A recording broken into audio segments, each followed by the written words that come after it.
Red 2 standing by, all for lit and in the green. Welcome back to Donkey Kong 64, and it's time to grab Lanky for a few things we need to do around the place.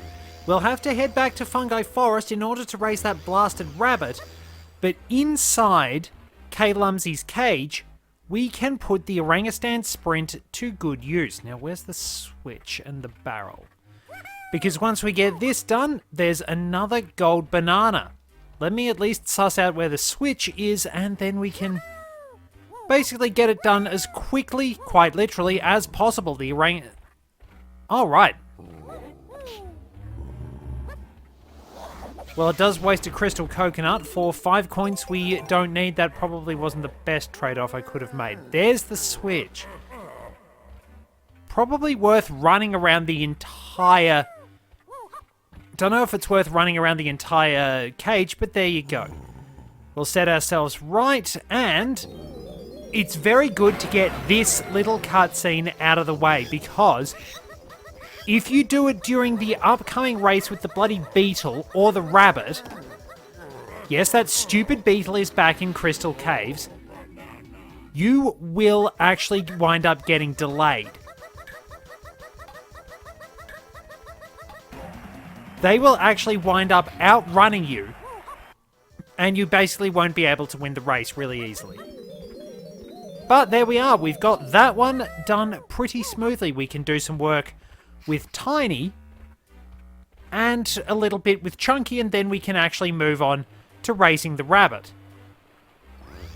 Because we've learned all the moves we need from Crystal Caves, we'll be able to get this done. It makes sense to do stuff like this occasionally. Now, if we banana port over here, we will be at the higher part of the island, but we can use the ponytail twirl to make our way down to the lower parts, and right down the back near the propellers, we should find our monkey port pad somewhere. That's a very persistent zinger. Where is it? There it is. Fighting the camera again. But what's new? Anyway. So, monkey port teleports us to another location. Now, we do have to get a photo of that banana fairy. And for some reason, it keeps making me try to throw oranges. I can hear the sound effects for... Well, we get a banana as well. That's handy. A barrel and a banana.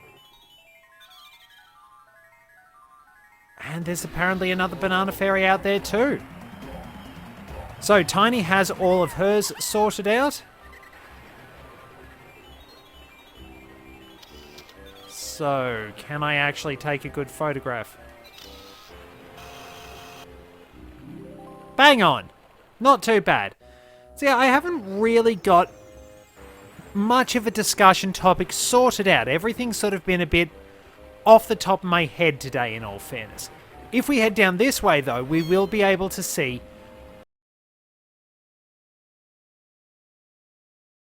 Well, that's about a good summary of how well everything's going today. Spam calls. Oh well, let's just keep persevering. This is where we will gain access to the final level, right in the jaw of Crocodile Isle. Creme Isle. I keep calling it Crocodile Isle, I suppose, because DK64 makes quite the impact. Speaking of making quite the impact... Somehow I did not hit the bottom of the water, which realistically probably should have happened. But then again, what is realistic in a lot of these games? Suppose I will be talking a little bit about games and things like that and where everything started. Sort of going back to the beginning. Because it's been 24 years since one of my favourite games wound up coming into being. GoldenEye. The N64 shooter classic. We'll get Chunky here. We have to go out swimming with Chunky over here. Yeah, it's made me think just how much how much has changed over the years, the games I've enjoyed and experienced. It started out with a pretty good one, in all fairness. Way back in 1996, Shadows of the Empire. This was not just a video game. This was pretty much part of a massive Star Wars media project. There was the video game, the novel, a comic series. Quite a lot actually tied in. There was even an official soundtrack for it as well. It was basically the closest thing to official canon at the time. The entire Shadows of the Empire project was treated as borderline canon, to the point that in the 20th anniversary special edition of A New Hope, there is actually a shot of Dash Rendar's ship, the Outrider, leaving Mos Eisley as Luke and Obi-Wan arrive. It's also shown in the Han Solo trilogy, written by A.C. Crispin, that after the Legends canon's version of the incident Lando mentions when Han arrived at Cloud City happened, which was a long and complex scheme negotiated by Han's girlfriend at the time, Bria Tharon, who was possibly an inspiration for Jyn Erso, given that in the Legends canon, Bria was the one who ultimately led the raid that got the Death Star plans to the Rebels. There was a scheme which involved breaking out a lot of slaves and getting a lot of rewards and equipment for that. The various smugglers thought they were going to get rewards, but Bria wound up taking everything for her own operations, which kind of left a lot of people very unhappy with Han. About the only person who really was speaking to him was Dash Rendar, and Dash just pointed out that was a good reason why he preferred not to stick his neck out for people. Of course, Dash did have other reasons. His family ran a shipping company, but there was sabotage involved, and a massive crash resulted in his brother's freighter ploughing into one of the Emperor's private museums. I believe it was sabotaged by Prince Shizor, the head of Black Sun and leader of Shizor Transit Systems. Now, we have something else we can do in here. Do I need to get Diddy out first? Yes, Diddy first. But yeah, regardless, the Emperor was not very happy, seized the Rendar family's assets and banished them from Coruscant. Dash has a very independent nature, doesn't want to owe anyone, doesn't want anyone to owe him. As Lando puts it, he's downright magic with anything that flies, and he can pick wingnuts off for tabletop with a blaster without scorching the finish. We do get to see that Dash is pretty capable at quite a few times in the novel. Very arrogant, but able to back his skills up as well. And when he gets humbled, everything does sort of stick, and he takes the lessons in that to heart. There's always going to be a lot of importance for that story as far as I'm concerned. That was what kicked off Star Wars for me. It kicked off a lot of video games, and then we moved on. Super Mario 64 was next. I've told this story a couple of times maybe, but there was a bit of a debate coming up at Christmas about which new game we'd wind up getting. Interestingly enough, at the time, I wanted Mario Kart 64. I have no idea why I picked that one. Given my relationship with Mario Kart these days, the fact that my brother wanted Super Mario 64, I wanted Mario Kart 64, we tossed a coin and I lost. It was probably the best loss I've ever had. Mario Kart 64 I do not like particularly much. Super Mario 64 I absolutely love, and Mario 64 DS, perhaps even more so. I mean, 64 DS does suffer from the fact that it has kind of terrible controls with just a plus pad. It's much better to work with on the 3DS. We can get ourselves a battle crown by shooting that mushroom up there, by the way. If we use Gorilla Gone.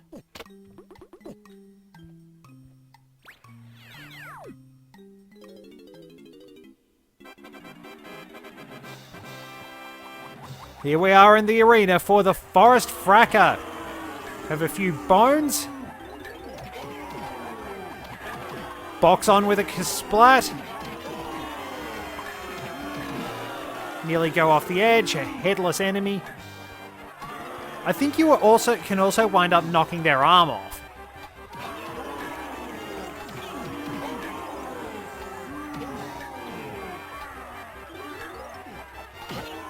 Oh, not bad. There we go. 30 seconds in and we're holding up all right. Much easier to just use your dash attacks and then target them with that 1-2 punch. Not sure if the Primate Punch will knock them down instantly, and I'm not about to find out. Basically, this is like paradise for Chunky. So many Kremlings to beat up. Because after all, it does mention in the manual that Chunky lists crushing, smashing, and pounding Kremlings as his hobbies.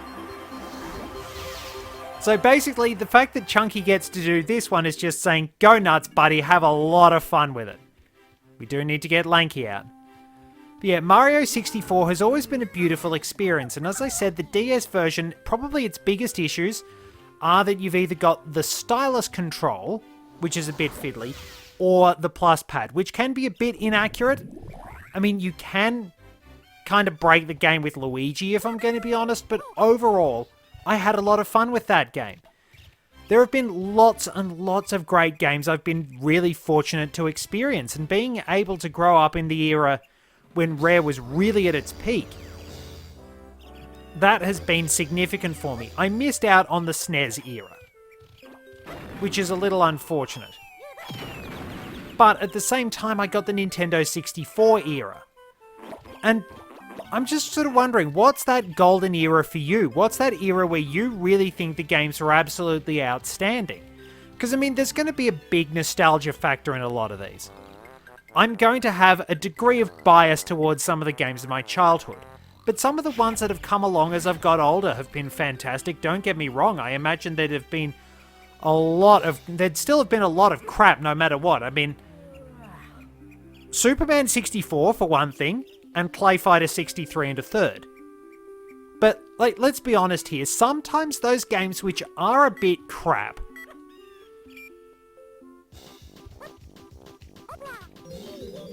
a little bit crap can be a real boon, because in the right mindset, they're so much fun to play. You can have so many really stupid moments with them. Alright, just got to sprint, and I think the fact I missed the barrel has probably screwed me over. He's unfortunately got me over a barrel, as the saying goes. Where is he? I can't even see him.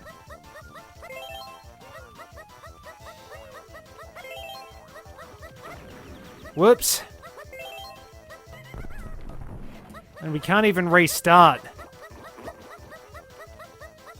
This is going to be tough. This one is tough because I think, as I've mentioned, this one kind of relied on the lag to balance things. That was a bit of an issue.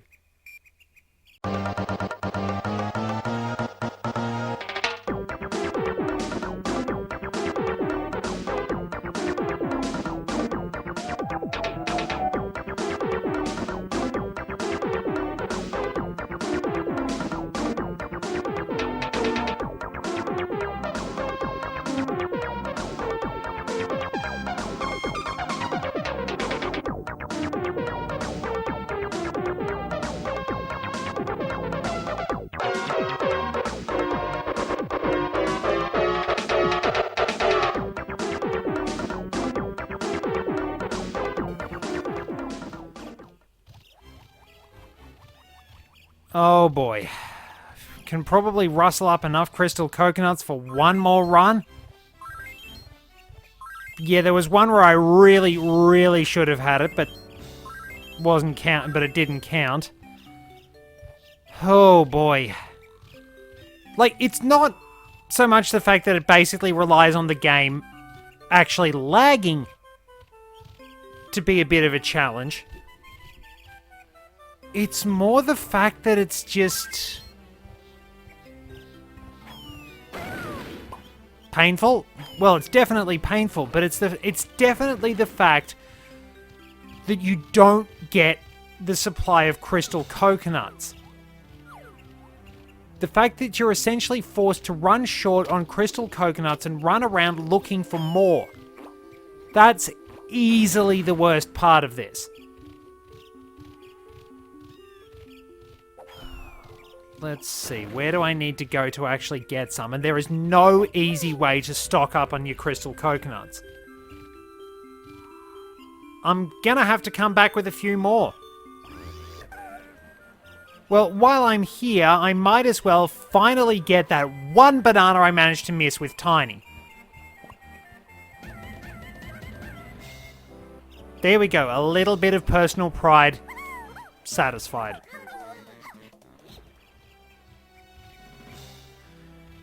Okay, take two. And it really does keep making the throwing animation.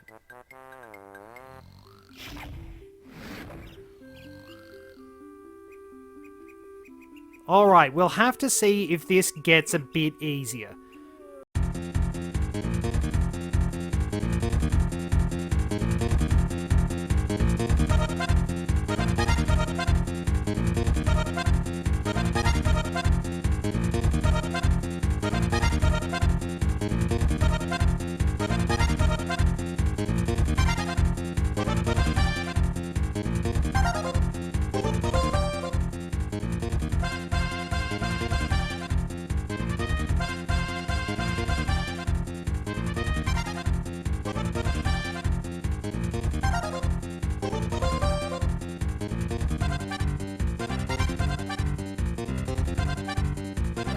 And now I've got to go and find crystal coconuts again. Why did they not give you unlimited crystal coconuts for this? It's so stupid.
Take that! Take that, you bastard! I hope you and everyone you care about come down with myxomatosis and die horribly, you cheating bastard! Finally. Oh, where is it? Whew. Oh, is it right above the... It's right above the blasted barrel. I thought I was going to come out with the orangutan sprint. Okay, heaven only knows how much frustration that took. But we've finally beaten that stupid cheating rabbit. Fungi Forest is done, and now we can go into Crystal Caves, where we have to deal with that stupid cheating beetle. So many races have these annoying arbitrary conditions, like if somebody gives me an obstacle course and tells me to get to the end of the obstacle course, if you don't specifically say I have to go over the obstacles, I'm not going over the obstacles. Because, let's be fair, and let's be honest, the rules are all to do with how we interpret them. I'm gonna need Tiny and then we'll get Chunky. But yeah, back to video games. Back to everything started out.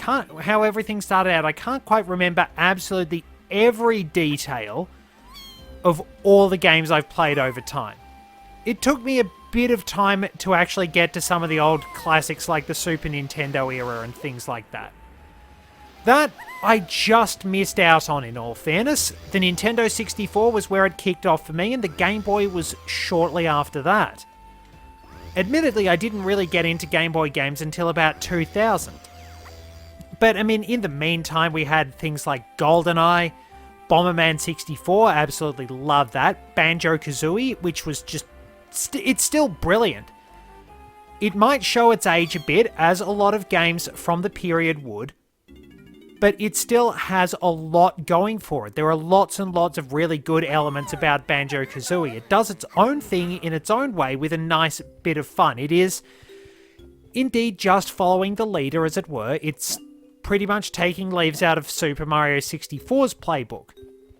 It doesn't quite have the freedom of movement that Mario 64 did, because the thing with a lot of games that followed it, you needed the various moves to actually get somewhere. But when it came to Mario 64, using Mario's moves was optional in a sense. You could do all sorts of things in all sorts of creative ways to actually get everything you needed. You didn't have to use all those fancy jumps and things to get all the stars, but it just made things look even better. There we go, first banana right off the bat with Gorilla Gone. And we can get a few things for DK in there, as well as some bananas for Lanky. So I'll go and grab DK, then Lanky, because Lanky will have a little bit more to do overall. Might as well get these sorted out, and we can also go and see Candy. Now, a lot of these games from that era, well, they were generally a lot more... probably a lot more kid-focused and things like that. I didn't really get into a lot of the sort of... a lot of the games like GoldenEye and that. GoldenEye was a bit of a surprise for us. I am a bit surprised we got away with it, but I think in the end, having a first-person shooter early on, at least it helped me realize that you really do have to be responsible with firearms and things like that. My parents made sure that my brother and I knew the difference between what happened in a video game and what happened in the real world, because some people deliberately don't disconnect themselves. It's quite possible anyway. Like, if you understand, if you take on the responsibility of understanding no matter what you're doing, let's be honest, it's often up to the individual, and if they don't take on those responsibilities, things go wrong, it's pretty much on their shoulders. Now, is it... oh, there are some Lanky coins here. Now, we're looking for a waterfall. Alright, we're not worrying about the waterfall just yet, because this is probably more important than anything else, and we're going to need Chunky. Crystal Caves is constantly interrupted by the stupid giant kosher that pounds down stalactites on your head. If you ever get confused about which one's which, C for ceiling, G for ground, where am I going? There's the waterfall, the path... we probably go a little bit faster underwater. Get some crystal coconuts back, and we have to go and look for... we have to go and look for Chunky, but we can also go and look for an ice castle with Lanky. Quite a lot to do in the early stages of Crystal Cave, so we'll need to go and we'll need to get looking, but like, even this game was really, really good and provided us with a lot of entertainment. Oh, there we go. Now, where's that castle?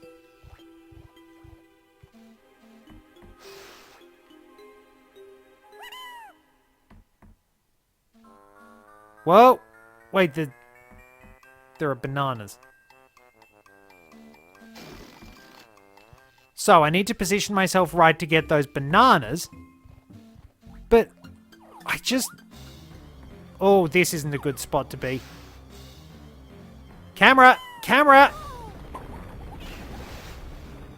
Right through the torso. Right, okay, so... golden rule, we're not doing anything until we get rid of that stupid kosher. Because, Okay, beautiful level, which admittedly a bit fiddly on account of the fact that everything is maybe a bit samey. Really lovely music though. Music, absolutely gorgeous, can't deny that. Where the ice castle must be down the other way. But whose brilliant idea was it to have the stupid kosher harassing you the entire damn time? That wasn't intelligent. It screws everything up. You basically have to divert out of your way, and I know I'm not quite talking about what I wanted to talk about, but it's just such a glaring flaw. I'm not afraid to admit that my favorite games have flaws. Like, for all the nostalgia, like, I'm going to admit, straight off, the games like Pokemon Heart Gold still do have their issues.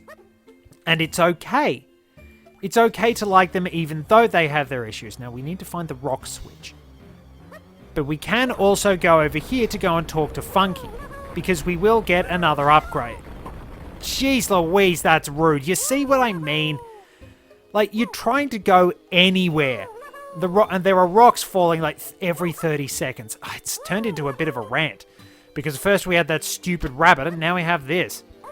Okay, up here and in we go.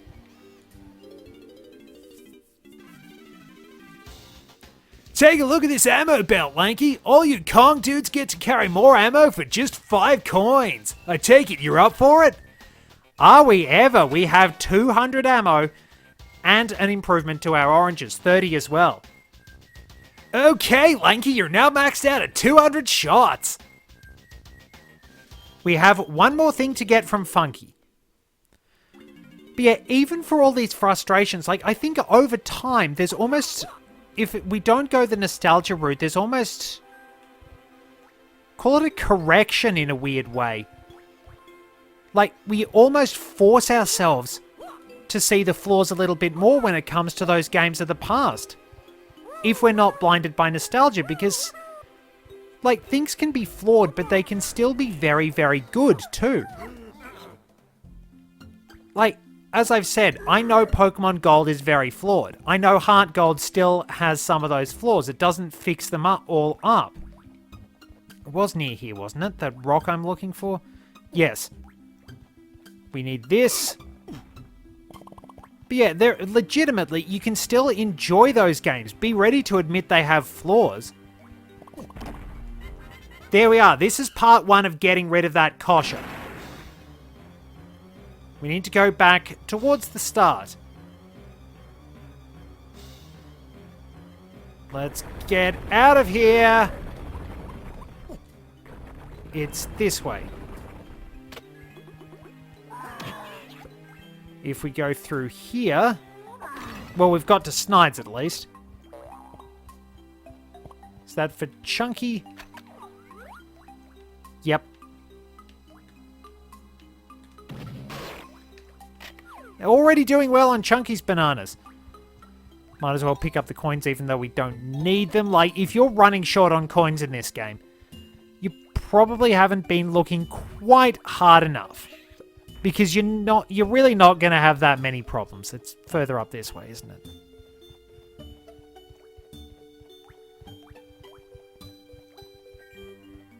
Or is it over the other side?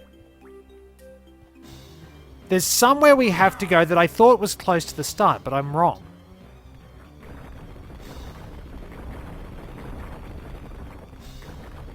Anyway, we need to find that. We do have to Primate Punch it open. But it basically gives us access to the next part of trying to stop that kosher. As well as a banana for Chunky. So we'll just take a very pleasant swim. Yeah, the nostalgia factor is always going to be powerful, but at the same time, it's like, okay, this has got a few flaws along the way, but that doesn't necessarily mean it's horrible. Like, you can admit that a game's got flaws, but still enjoy it. As I've said, it's all that with the Heart Gold and Soul Silver. I admit its flaws, but I genuinely love the game anyway. It might not be absolutely perfect, but it is still a very, very enjoyable game. It's still got a lot going for it. And a lot of those games from my childhood, I do still think they've got something going for them. Something that is really... that is deserving of attention. Now, if we put this down...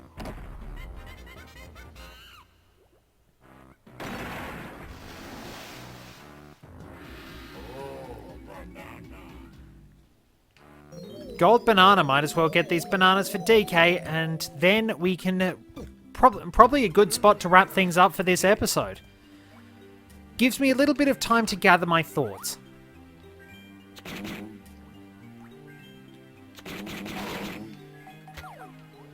And we'll pick up the bananas on the way out. Note that we're in these little cave areas. We don't actually take damage from those stupid koshas. We can avoid them. We can get DK. That's the barrel blast course. So, probably fun thing to do. We'll end the episode ducking into the cave, and then we can launch DK in the next one. Thank you very much for joining me.